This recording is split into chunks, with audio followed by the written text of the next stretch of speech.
We are at our last week as we conclude this sermon series of Be Having series. In this sermon series, we talk about the means of grace by John Wesley. That includes communion, that includes giving our money, that includes prayer, that includes fasting, and all these weeks. I wonder if you remember all the different elements.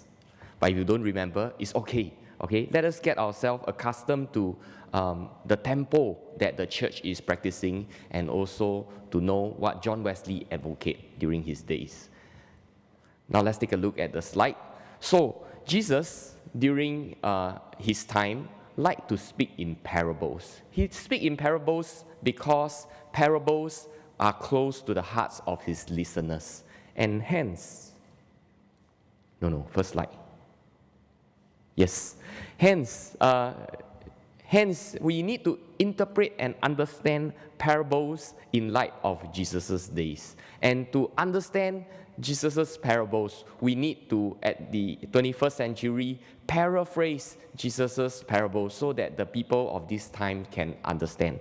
So with that, today's sermon title would be God's ROI.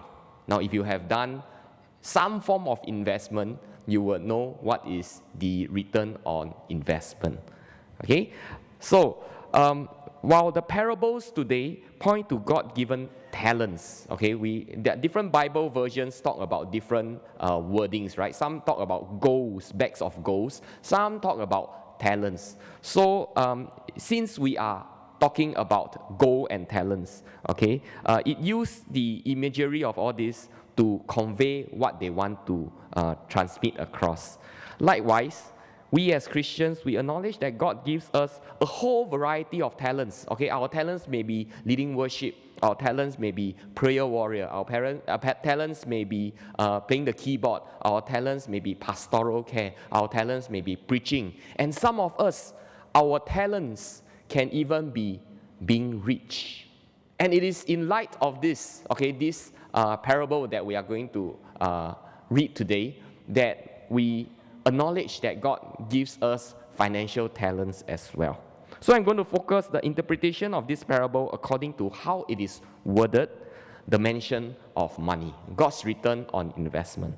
So we have read, or we have heard from Reverend Andy's reading this parable, and we gotta take a look at our surface observation. Okay, so from verse 14 onwards, all the way to verse 30, we are able to see that God entrusted his wealth to different fund managers. We are like God's fund manager. God is our client, okay, and we are his fund managers, okay, according to the parable, right? So God entrusted his wealth to different fund managers based on their capability. If this fund manager manages JP Morgan profile, okay, his capability will be bigger. And if this fund manager manages a local profile, then his capability will be lower.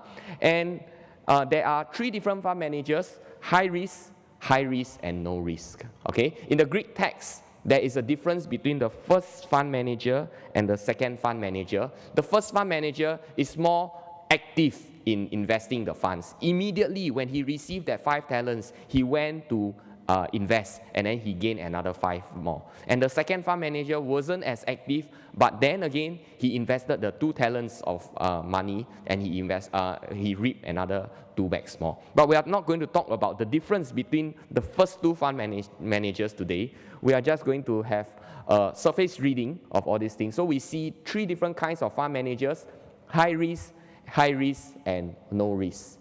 And then we read in verse 19 that when the master comes back, it is time for the funds to mature. But in the Bible, we read that after a long time, the master of these servants returned. After a long time. It could also point to the deliberate delay of the second coming of Christ. Christ's second coming was delayed because it is his desire and God's desire for all mankind to be saved. So sometimes when we pray that, oh, your kingdom come, please come now, please come now.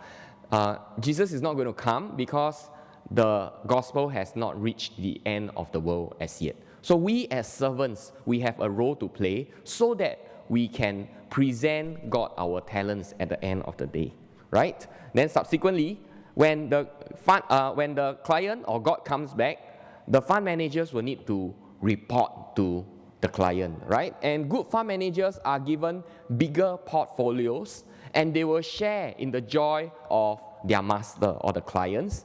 And bad fund manager is sacked from the master's presence. They are tied and thrown out into the darkness when there is gnashing and weeping, and they are labeled as wicked. So, this presents to us the principle of God's economy. Okay, and it is also very in line with our Wesleyan doctrines.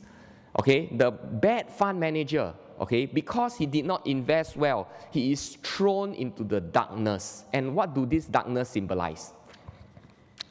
This darkness symbolizes eternal separation from God.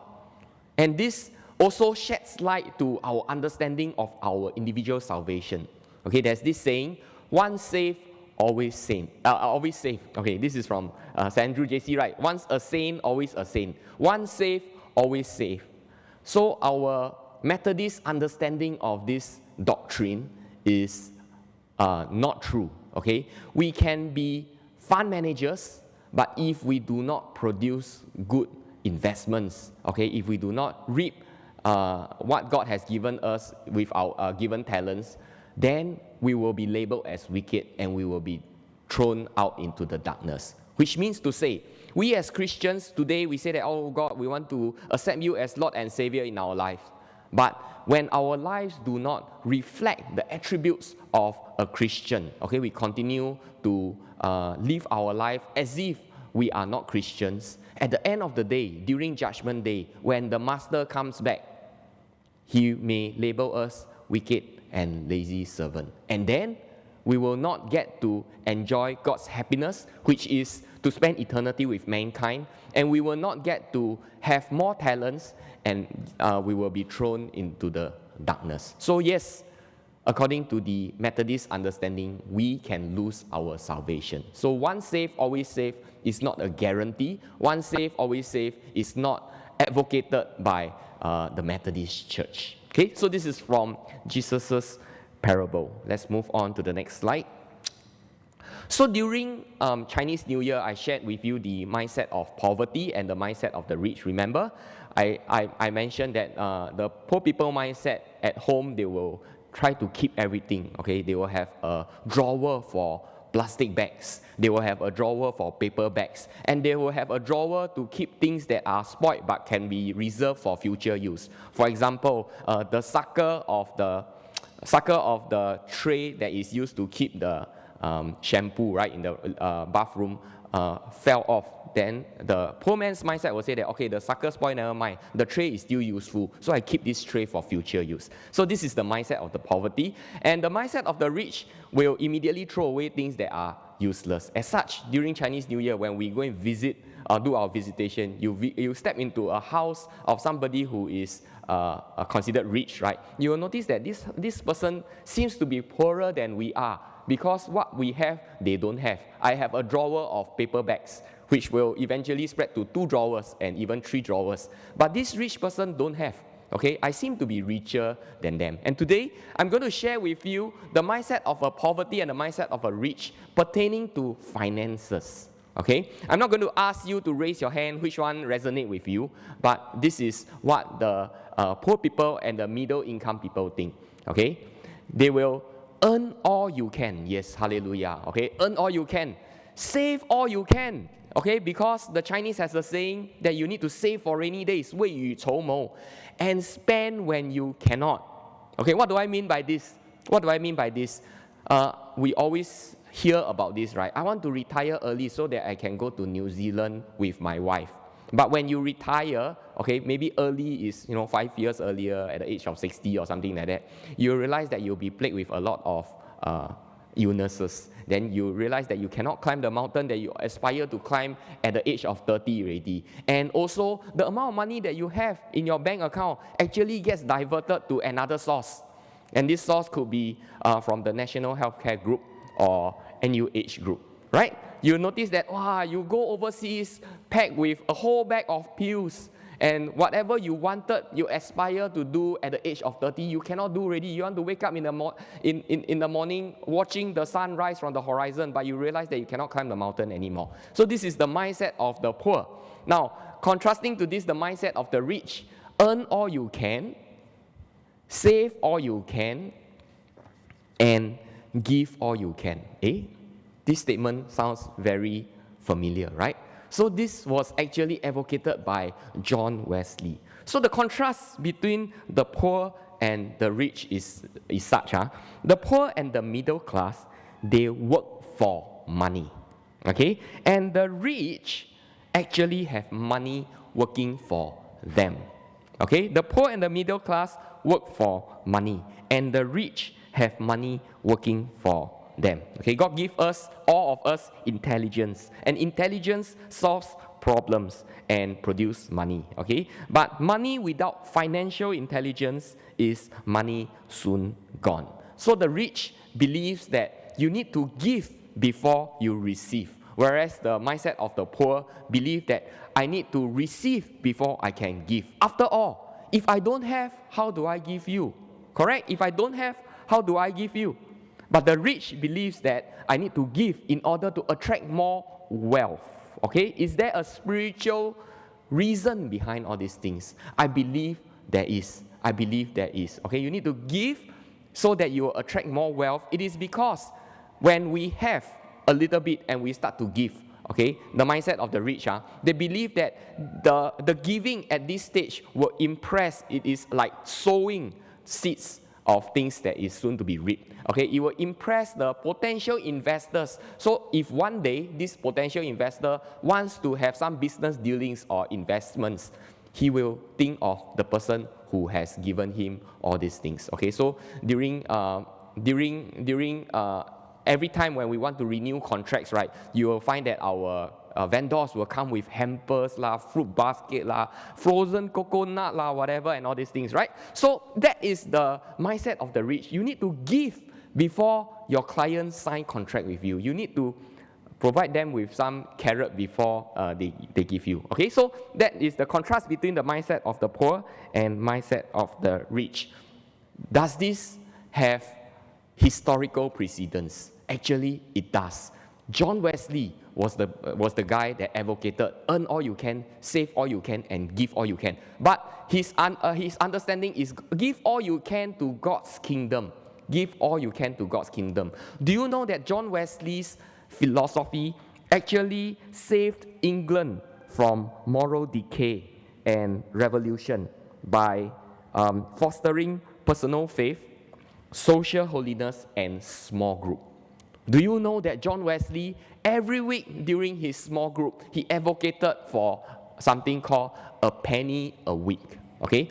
Now, translated to 2026 currency, a penny a week could refer to $30 or $50 a week. Okay? And it is on top of the regular church giving. So every week when John Wesley met in his small group, which comprised of about 12 to 15 people, is very, very similar to our cell group. Okay, they collected money to fund building debts, to help the relief of the poor, and to have some form of social support for the people around them. So John Wesley collected money, not on behalf of the church, but on behalf of that small group, so that this amount of money can be used to fund social enterprises.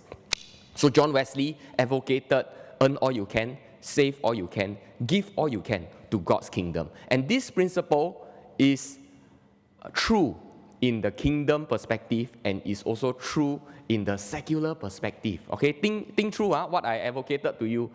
Do you give before you receive, or do you receive before you give? Now, in Luke chapter 16, verse 9, it says, I tell you, use worldly wealth to gain friends for yourself, so that when it is gone, you will be welcomed into eternal dwellings. The teachings of Jesus also advocated for the point that you need to use your worldly wealth to make friends so that you can bring them to the kingdom. And at the end of the day, when the worldly wealth is gone, you will be welcomed into eternal dwelling. So we need to make use of our worldly wealth that belongs seemingly to us, to expand God's kingdom. So at the end of the day, when worldly wealth is not available, we will be welcomed into eternal dwellings. Some of you will say, "Oh, Pastor, but isn't being poor holy? Isn't being poor holy? We always say that we must take up our cross and follow Him daily." Okay? But I'm going to tell you that this is only partial truth. This is a partial truth, especially a common misunderstanding among Chinese Christians. We tend to equate poverty with holiness. We tend to say that, "Oh, you want to be a pastor, huh? Are you prepared to be poor? Are you prepared to be poor?" It is when you are poor, then you can show that your intent to follow Christ is genuine. So some churches, they will say, "Oh, pastor, you want to be pastor? Okay, $2,000 a month. You need to carry your cross, right?" But we didn't realize that actually this cross is imposed by church leaders on pastors, that not God on pastors. So we say, "Oh, pastor 要受苦, okay, $2,000 a month, can one. 你要受苦, you need to prove to God that your intention to serve Him is holy." Okay?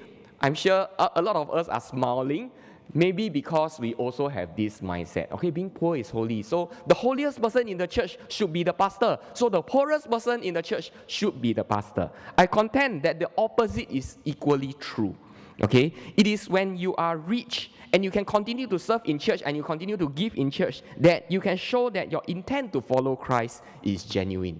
Do you agree? When you are rich and then you do not forsake God and you continue to come to church, you continue to serve in church, you continue to give to church, this proves that your intent in following Christ is genuine. Okay?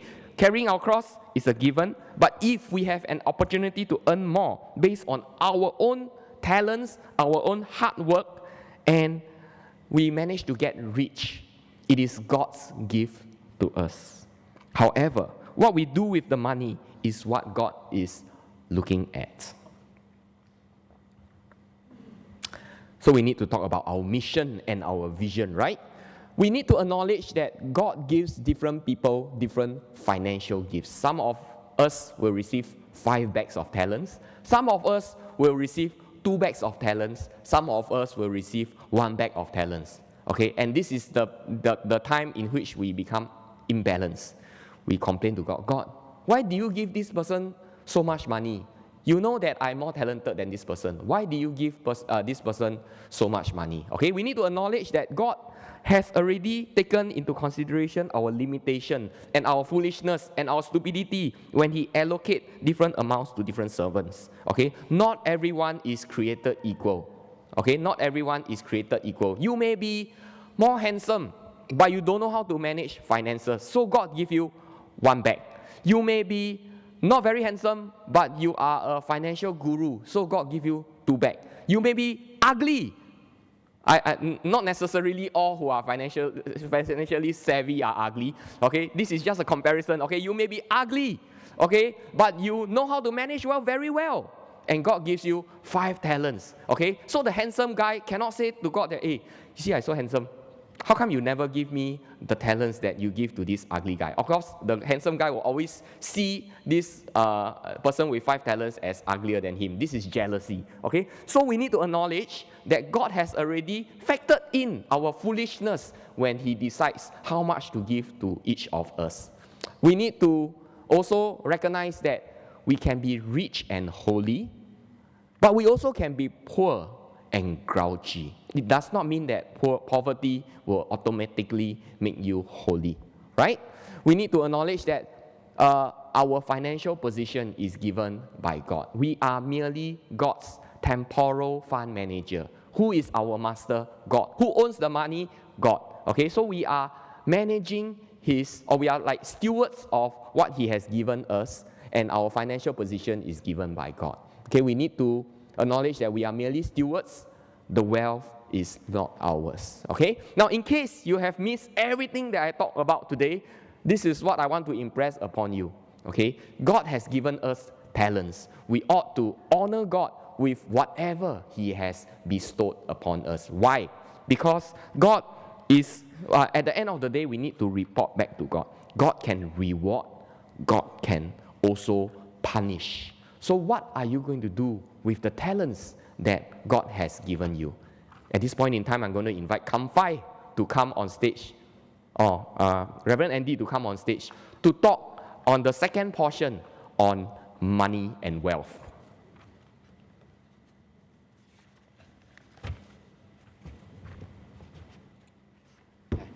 After that, I got closing 4 questions. After the presentation. Oh, you want to close first? Okay. Okay, they invite me to close first. So these are the 4 questions that I have prepared for your cell group discussions on this topic on financial stewardship. Remember, today's theme is on God's ROI. Okay, the first question, you have heard this countless times, especially from wives. My money is my money, your money is my money. Right? So we can also say that to God, no? My money is my money, your money is my money. So who do my riches belong to? That is the first question. Second question is this: our mindset determines our giving. Do I have a rich man mindset or do I have a poor man's mindset? Number 3, what is God telling me through the text today? And the last question, is money my slave or money my master? Okay, over to you.